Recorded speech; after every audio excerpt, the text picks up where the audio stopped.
Hello mga gwapa! So guys, mauday ni ang panghitabo diri karon sa Iceland, Thursday in the morning, February 8.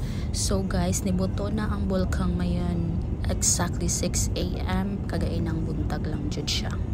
And of course, dili magpahuli ang Disney Princess. So kani nga time guys, padulong mi ani dito ka, pero dili jud siya, bawal jud siya maka-go near exactly ko. So kini siya, kuha lang ni siya sa road na padulong dito guys, pero dili jud siya maka-go near, daghan kay mga pulis nga nakaali or whatsoever. So pwede kanilang tikitan and all. So dari mao na jud ni siya ang best na amo ang nakitaan na pwede maka picture or take a video, kay usually jud is bawal jud siya maka go near. Ang uban pod na diha sa uban na mga part diha wala lang jud siya nakuan, pero daghan na siya nag-stop diha nga side. So kaniya nga time guys, pauli na mi sa balay, pero dili gyapon malikayan no, video ra gyapon para naalang joy ma-post.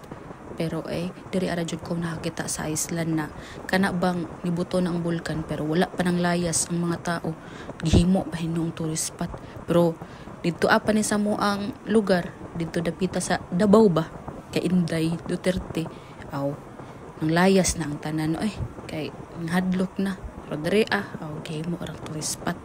So sa mga kitaan na adto na mo diri sa Iceland para daghan natang marites diri So mga orato kapoy na kayo yaw amping mo da tanan ha, ug ayaw pod kalimot subscribe pod ug tanaw-tanaw pod sa akong video no diha sa YouTube ba, kay may na lang katabang ka sa kuha or matabangan ti ka. Bye.